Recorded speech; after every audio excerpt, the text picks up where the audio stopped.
afternoon or good evening. Hi, Clark. Hey, how are you? Good evening. I'm pretty good. How are you? I'm good. I'm good. I've been had a crazy day doing lots of stuff, um, flying around, drawing pictures, doing a bit of writing, and kind of been looking forward to seeing you as well. And yeah, great to see you.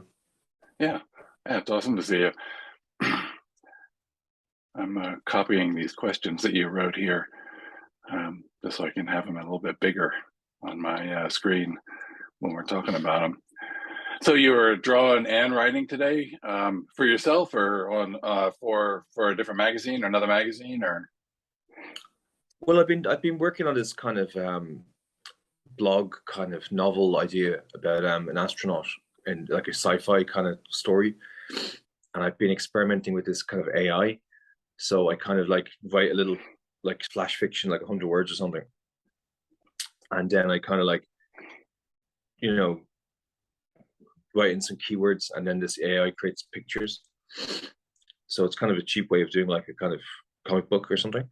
yeah, But it's kind of cool because you get these kind of crazy images, and sometimes it works really well, and then sometimes it doesn't. And then like, well, you because the AI make is quite quick, you can kind of create these like snazzy, kind of cool like sci-fi images or whatever you like. You can type in, Vogue magazine, astronaut or like Hasselblad portrait, or like David Lynch or Christopher Nolan's cinematography, widescreen, and it's actually really, they're very good.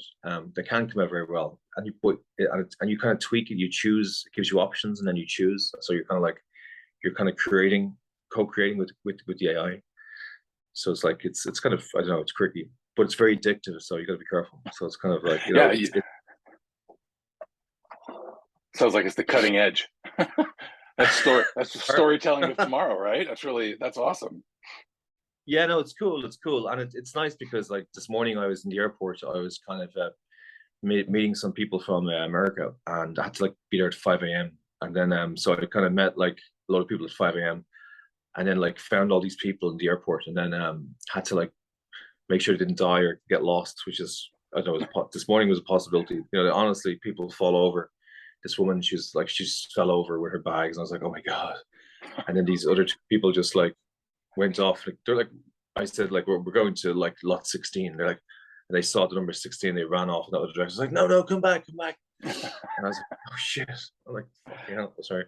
Yeah, they're like, yeah, just anyway, got that done, and then I had like 2 hours to like kill. So I had a coffee, and I was like, okay, episode 17, like and then I did a bit of writing in this at like, I don't know, 5:30 in the morning in the airport, and I had this cool chat with this Mongolian guy who just moved here, and he was like, yes, I like Ireland because it has cows and horses. So I was like, yes, we do, we have cows and horses. And yeah, it was kind of cool. So then I kind of did more of running around herding people, and then I did some later on, did some drawing, and then I had like finished and had coffee, and I was like, thank God.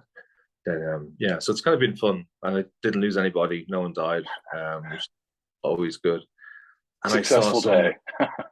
yeah, yeah, and I saw some guy bringing in a huge cat into Ireland.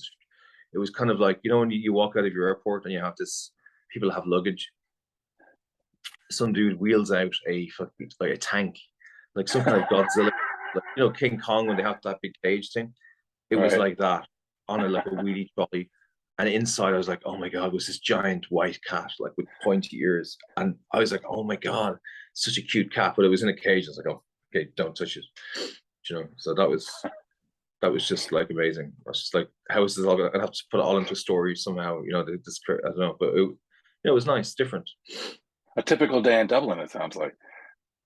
Yeah, I mean, Just yourself. kidding. Yeah, we were talking. Yeah, that's amazing. So, what about yourself? How was your day? Did you have a nice? Yeah, mine hasn't been nearly as busy as yours. Since I mostly teach on Monday, I teach on Monday and Wednesday. So Tuesday and Thursday, I have my own, I kind of create my own schedule, and I haven't done too much today. I went to yoga at noon. That was the one thing that I did today. But I've been working right here, most of the day so far. I have to go to a reading tonight back at my school, so I got to drive into school to attend the reading. A guest writer who I don't know, but she seems like she's going to be pretty cool. So I wanted to hear her read, and yeah, that's my day. Wow, that kind of maybe that leads into our first question. So, or one of the questions I was going to ask you about how about your process, your creative process, like how much time do you spend editing or doing this, looking for magazines or submissions or going to see other writers, um, and do you think that's important? Yeah, it's very important. The business side of writing, like the submissions and that kind of stuff, I haven't really done much. I've really slowed down. For a long time, I was like on top of it. I had, like any story I had was out there, somewhere. And just yesterday, I submitted a collection of short stories and a flash fiction piece. That's the first time I've submitted anything really in a few years. But the other side of it, the community side of it, being involved with other writers, I mean, I think that's just important because they're the only people who also understand how difficult it is. And so I'm going to go support this writer because I know she's worked real hard, and it's just other people who think it's important and want to do it. So I like being there with those kind of people. But and just that's part of the literary life to me. Just sort of connecting with and it's been super difficult. I mean, easy in some ways because there's been like Zoom readings everywhere, but it's more difficult to connect to any writer or with a community in a Zoom window than you would at a bookstore or at some sort of literary function. So yeah, I think it's really important. Absolutely. I think the meeting I was in, I was just drawn to like one very attractive person on like in this small little box. So I think it's probably not that's probably not the best way to like, oh, she's really cute or whatever. He's got strange, no clothes on. Oh my God, strange. But yeah, I totally Yeah. agree. I'm gonna go to we're gonna try and crash an art gallery later on, meet some people, and just schmooze as Hmm. talk through the fat and support. I think that's really important. Support other writers, and I just say one thing about the submission thing. I realized detachment's really important because I like last I think a year ago or something or 6 months ago I sent in some story that I really think would be perfect for some magazine, and then like I didn't get chosen for whatever reason, but because I didn't get chosen I felt rejected and I didn't send anything away for ages. So I think now it's just like I'm gonna try and just develop this like bulletproof attitude where just okay send stuff off and then just forget about it and like Hmm. don't care, don't give a shit like if it's published or not. Just if it gets published, like okay fair enough, move on to the next thing, but not to be precious. It just keeps, just say, whatever, fuck it, Yeah, Um, you have to because the wave of rejections is immense. I mean, mm, it's not like I've published a ton of stuff, but say for every story I've had published, I've probably had that story's been rejected, 2 or 3 dozen times, or just like at least 2 or 3 dozen times the amount of rejections than I had acceptances. Just always sending stuff out, and try and just think of it as part of the process, but not get too like I never saved in the old days back when we used to send you a rejection slip. I never saved those. I didn't want to think of it as like my pile of rejections or anything. But yeah, you got to have the business side of the writing. Is kind of a ugh, it's you have to sort of just have that, like you said, thick skin. yeah, yeah, absolutely. And just going back to poetry, then, someone asked me the other day about, poetry should it be political? Should it have a message? Um, Yeah, I mean, part of that's up to the reader. I mean, I think anything can be political, not partisan, but anything can be political in terms of, you know, power. But, I think about the great writers that I like to read, and they wrote directly without trying to have that hidden meaning in there, without trying to have that message. yeah, I always go back to Hemingway, who said, I don't want to deprive anybody of finding meaning in my stories, but I'm writing it to write a story, and I feel the same way about poetry too. Like almost any kind of poem can be political, but when I sit down to write it, I think I'm just trying to write whatever it is I'm writing. I'm trying to write the best thing I can, and I think that in a lit class, you could read it politically, you could read it sociologically, you could read it, all sorts of. You could read it philosophically, and you could read it. What was the other one I just had in my head?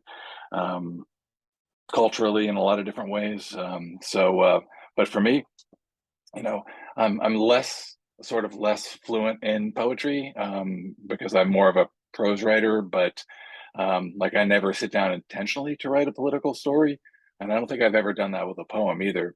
I'm sure somebody could find something political in there, though. I get you, yeah. Like I think one of the things I loved about, English classes or creative writing classes was that deconstructing things, you can literally read whatever you want into anything. And that gives it a great formula for discussion and debate. And I think that's why, particularly when I was, doing those my classes, that I found out, yeah, this is really stimulating because it's all about discussing ideas and philosophy, and that's that can be like so wild. Like you get excited by ideas and metaphor, and like you're kind of you can all these little tricks like playing with words, and then you're kind of reading insightful. You can read so much into things. So I think it can be really exciting. And just going back to that, I remember your short story you wrote about Dublin. We were talking about that before about and for me, a lot of poems and writing can be about death.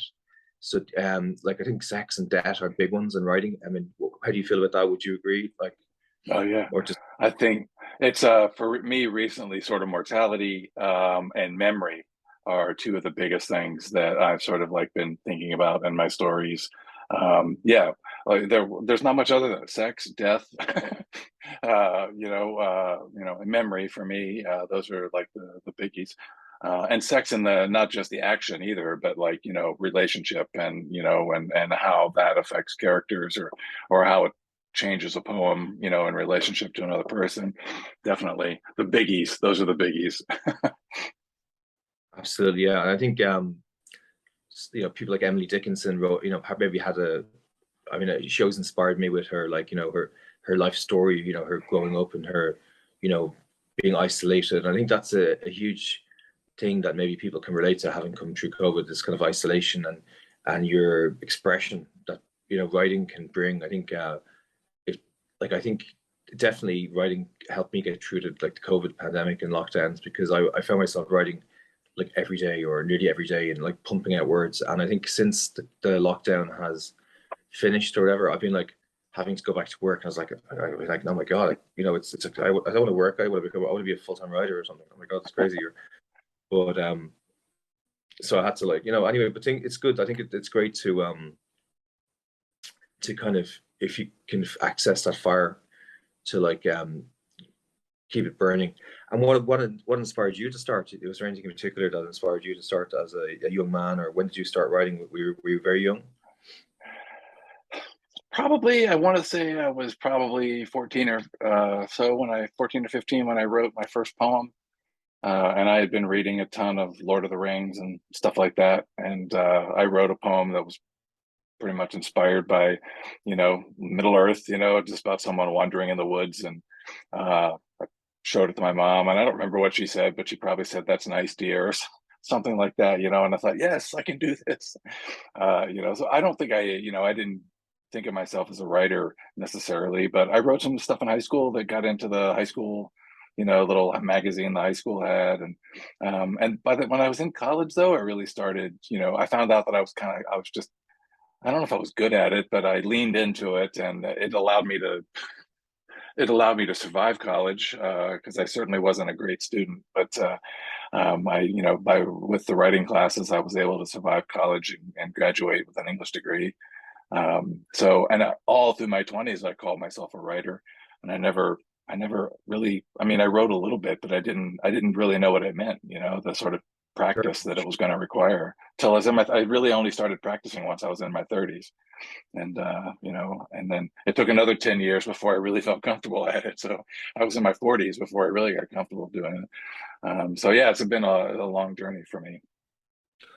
Absolutely. I think a lot of people are obsessed about this idea that you have to be like a working writer or get paid to be a writer to be a writer. I think one of the most fulfilling things I found, like I'm ever approaching the 50 mark, and it's just my diary. Like I keep a diary every day, and if I can kind of do that, nearly every day, I feel like I'm doing a lot.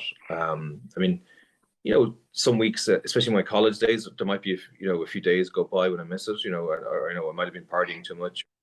I think at one point I had like this empty splotch in my diary for like 2 weeks because that was a very intense partying period, and that was like You're like, oh my God, what happened there? Was There were a lot of censored. empty blots in mine. Like blackout, yes, blackout.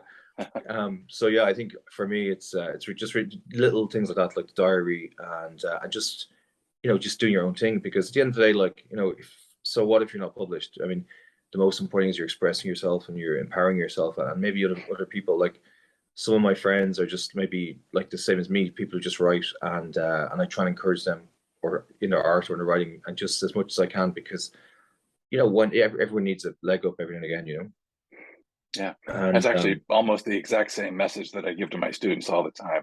I'm like, you don't have to become the next great American writer for writing to mean something in your life. You don't have to, be on the bestseller list. You can practice in a small way and still be a writer. absolutely. I spoke to a publisher in Ireland. I mean, I'm kind of trying to schmoot up to a publisher and be like, maybe, be nice. But we were chatting, and he was saying, yeah, like, I mean, he told me a story about an Irish writer who published a book and got a big advance, and that crippled the writer. He had almost never wrote anything again. The success of one book almost killed him. Like he found it very, so it's actually dangerous. It's kind of like one of those things where you be careful what you wish for, unless I suppose people like journalists maybe have it handier because they have to write to deadlines and they're getting paid. But I think it's yeah, just keep plugging away, and that's one of the reasons why I loved your blackout poetry, because it was like you're kind of like editing pages, and it's kind of architectural, it's graphic, it's kind of it's almost like comic booky, but at the same time it's almost like those redacted files released by the Right. government or something. So, and I think that's such and I've seen other people as well painting like or drawing over old books, and I think that's it's a nice it's a really nice technique, because you're kind you have a starting point, you're working a material medium, and then you're coming up with something that has power. You're refining editing all the way. So I Right. think do you have any examples of your blackout poetry there by any chance handy? Yeah. Let's see. I do. Cool. They're in a box. Here's the box. I was Wow. after our last conversation, I was like looking through it. I was so surprised how many I had. I actually took the main book that I had started working with, this physiognomy book, Steele's series in the natural sciences, physiology. I don't know if you can see it that well. And I actually took it and I took out the rest of the pages.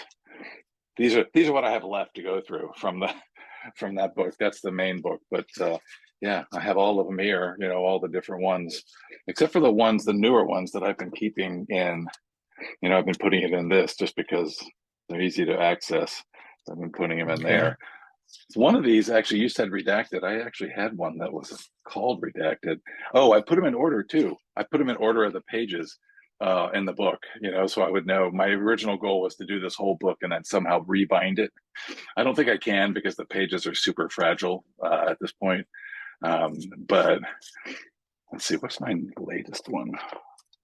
I did one not too long I like ago. that idea of different art. I remember once I painted paint onto newsprint, and then drew pictures on the newsprint that had been painted, and it was all very fragile and falling apart. And Right. it was basically every day, every time you picked up a piece of paper, bits would fall off and it'd be, it's all destroyed. But I like the idea of it having a kind of, it was just totally in destroying itself every day, and it Yeah. was totally like life itself. And in a way, you're kind of destroying stuff to make these little art things that I make. You're destroying a book, but you're making something new out of an old thing. Um, I like this one. This one, I was just looking for sets of 3 words that would go together. It didn't work all the way through, but sleep, doze, slumber, dragged, frizzled, cocked, my eyes, my face, me, already shattered. Wow. Yeah, I love the structure of it. It's kind of like, it reminds me of the I Ching with the lines, Mm. and then also like speech bubbles, and kind of like, all these Yeah. like little diagrams and like our circuit boards. Or like, and it's got page number, and it's got the numbering at the bottom, so it's kind of like a secret code. Right. Yeah, they're so Yeah, you're right. 196. Yeah. yeah, it's like room 101. Was that room 10, I think it's in George. Was that in 1984, room 101 or something? Yeah. Yeah, it was. Yeah. Oh my God. Yeah, I'm really my apartment actually. I'm really happy. It's number 54. So whenever I think I come home, I think like Studio 54. That's funny. My I like mine because it's easy to remember. My address is 234, so that's an easy one to remember. That's very handy if you're coming home in a taxi at like late in the morning or like Yeah, yeah, tattoo it on your. I'm number 234. Yeah, that's it. Oh my God. an easy one to remember, certainly. This one was funny because this is a book. This was a novel. This is one that is not my normal book that I've been working out of, but this was a page full of dialogue that had like really weird sounds. I can't remember what it was on there, but they must have been having a fight or something because there's a lot of sounds like oof, off, oof, things like that. So I blacked out Yeah. everything but those words. So it's just ow, ooh, pluff, pluff, purr. I haven't heard nobody. I was just sort Oh, of sitting it there as you can see it. Just oh my God. Wow. He blinks, winks, weeps, twitches. Ow, puff, fluff, fur. I haven't. Wow, I haven't heard anybody. Very interesting. yeah, yeah. These are, for me, like I said last time, sort of they started as a way that I didn't have my phone in my hand because if your phone's in your hand, all I'm doing is consuming stuff, and I wanted to make something. So I tried a few things before this, actually. There you can make those paracord bracelets. I thought that's what I'm going to do with my hands. I'm going to weave these paracord bracelets, but I made like two or three, and I was like, I don't want to make any more. I don't want to make any Huh. more of these bracelets. So that's part of the reason this started. I don't remember how I even came up, how I, have this book that I have. I don't remember where it came from, but that's, and I have, oh, wait a minute, I have another set. I have my toolbox. What did I do with it? It's here somewhere. It's weird. There, because I put it One right on last my. question there. Yeah. So for writers who are kind of writing or aspiring to be writers in whatever language, whether it's English, Spanish, whether it's Chinese, um, you know, the ordinary, you know, we're all surrounded by the ordinary every day. We're all like in the same world, but you know, I think I said to someone the other day that like we should go out into the world with our eyes open. What do you think? I think because in the ordinary is everything that we need. And because I think everyone's so desperate to kind of for everyone, like Instagram, everyone's got all these like influencers, and where everyone's looking out. What do you think about that? That we just stop looking out and just look out into the world. Let's get Yeah. off that phone. Yeah, Yeah. The ordinary is like when the ordinary can be made extraordinary in prose somehow. That's my favorite thing. I mean, I think most of my favorite writers, that's what they're attempting to do. I'm sure I like some stuff that has fancy language sometimes, but most of the time it's people writing about ordinary things and, making it seem extraordinary. that's it. Those little beautiful moments, memories, life and death, little loves. I think the ordinary is so like overlooked. Everyone's into fantasy, and you were talking about Lord of the Rings at the moment, and I don't know. Have you seen the new Rings of Power thing? I It's haven't seen it. There's just been so much fantasy to watch that I watched so much for a while and I was like, too much fantasy. I gotta go back to some. I've been watching mostly um, we get Acorn TV, which is like British and any BBC, sort of mysteries. We've been watching a ton of mysteries, from Britain. We just watched one that took place in Dublin too. I forget the name of it. It was great, but a good mystery. But so I haven't really watched any fantasy recently. yeah, I think you're right. There's a huge um, amount gamut. I think it's called gamut or glut of fantasy out there, and I think I've been reading some crime like recently crime stories. I took on a project to read I don't know 6 books by this crazy Japanese crime writer, and they're pretty good actually.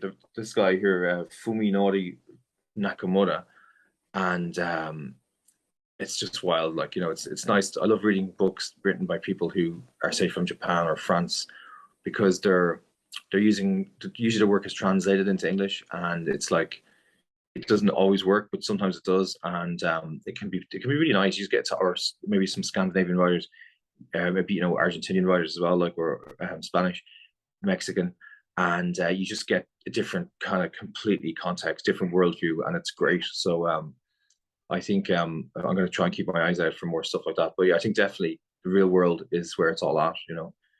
Um, too many people are just focused on fantasy. I think, in my opinion. I But mean, I suppose love fantasy too. Fantasy in a way, or sci-fi in particular, is like one of the more hopeful genres because it imagines that humanity survives into the future.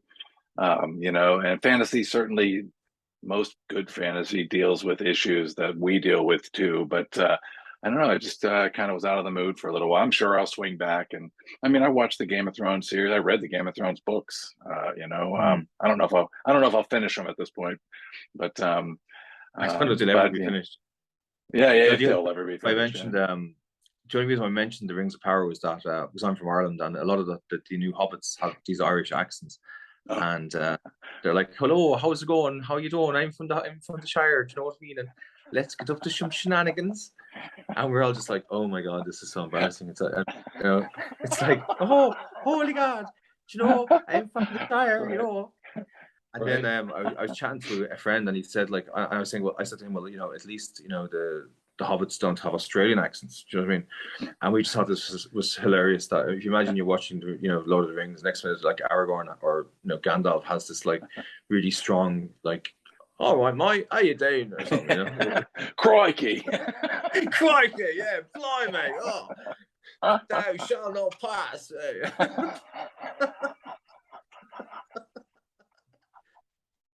So we're gonna have to dub I the might whole watch load it of if that was the case. I might get it. I Yeah, might get yeah, into it, but I watch it I eventually. mean, I think. yeah. I think hopefully it'll be good anyway. And but listen, I suppose I better let you shoot off. You're probably a busy man. We got to get out to this poetry reading, and That's later, but thank you. I know you guys do stuff too. So yeah, but listen, it's been so I fantastic. recorded this. This time, Oh, fantastic. and I will once I figure out where it recorded to, because I haven't recorded anything in a long time. I will send you. Do I have your email address? You should do. I can give it to you now. It's Anthony Kelly Yeah. Writer at iCloud. Oh, that's right. At iCloud. Do I have a pen? Yes, I have a pen somewhere. I should just type it in. Right. Yeah. Anthony Kelly Writer. Yeah. At iCloud. I can send it to you in Facebook. Okay. I'll just send it to you now. Sorry for being rushing and stuff. I wasn't rushing. I just was a bit maybe thinking time could be an issue on if you know what I mean. But yeah, it's fine because I think yeah. Not for now, but just for hopefully people, if it goes into onto the internet in Mexico, or in a shop or in a library, people might not stop for like half an hour or something. But hopefully it will be people will watch it. But I think what they're gonna do as well is they're gonna translate some of our conversation and put it into like a magazine page, like a double spread or a tabloid spread, and then put your let's say your website at the bottom, contact details, and then mine as well, and then some images of your poetry, and then that'll be cool. So we'll definitely get some hits, but hopefully people will. I mean, it was so fun chatting, and I think that was nice as well. It was nice and organic, and it was great fun, and I hope that I just hope I didn't rush it too much. No, it was awesome. Yeah, look for we'll talk again. I love talking with you. So. Oh, cool, man. Cheers. And I'm going to send you some of the sci-fi AI stuff, see what you think of it. Oh, good. Yeah, I think that'll be awesome. I want to see the future of writing. Yeah. I mean that. I think you're right there. I think it's like at the beginning, because AI is going to be doing our stories for us soon. So you're kind of right in the beginning of that.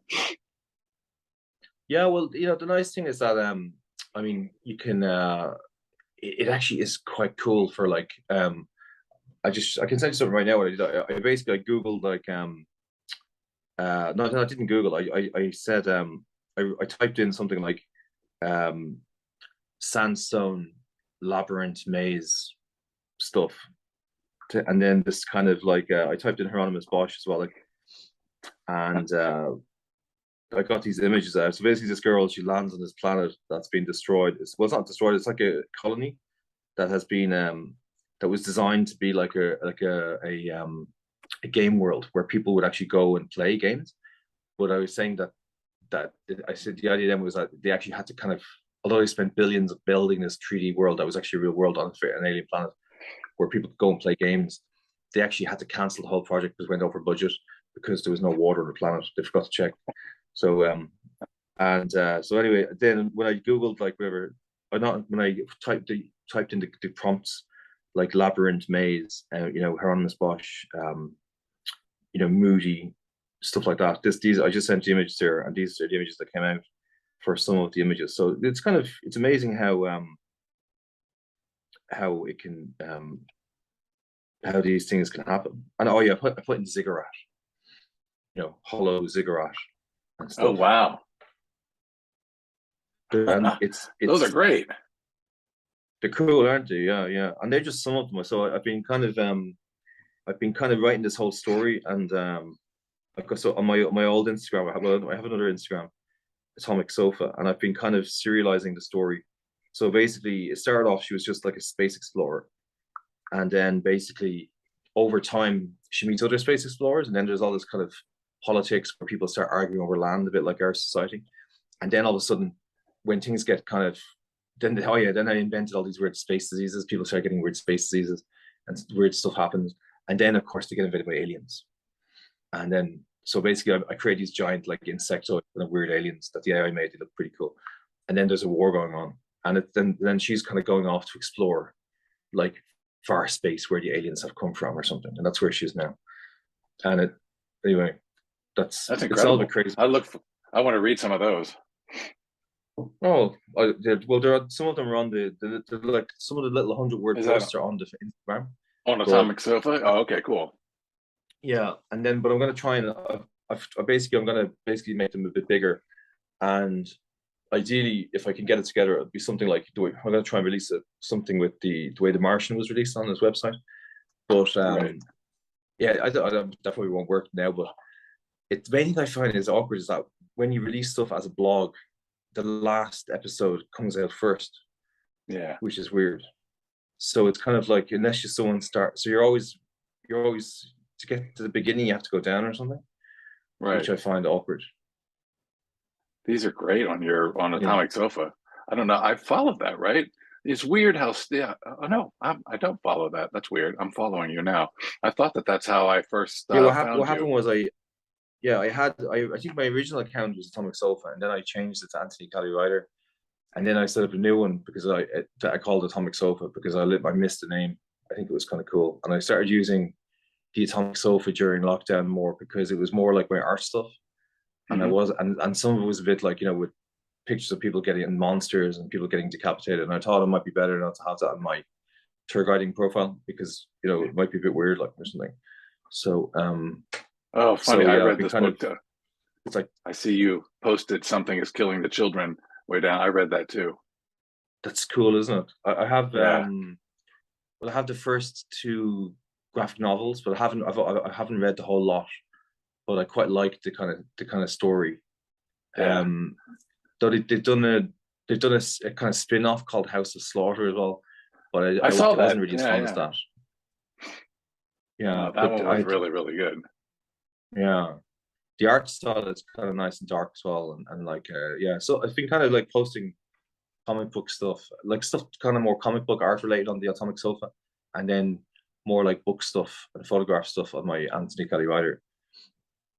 And that was funny. I promised my girlfriend I'd spend less time on the internet. Now she's like, "Wow, what are you doing? You're spending more time. You got 2 accounts now." And she's like, "Oh my god."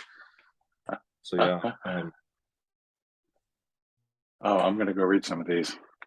Cool, man. Listen, see you soon, and thank you so much for your time. Your gentleman, that was fun. Yeah. You're welcome. Thank you. And I'll email you this as soon as I find the file. Cool, man. All right. Take care. Good night. All right. Good night.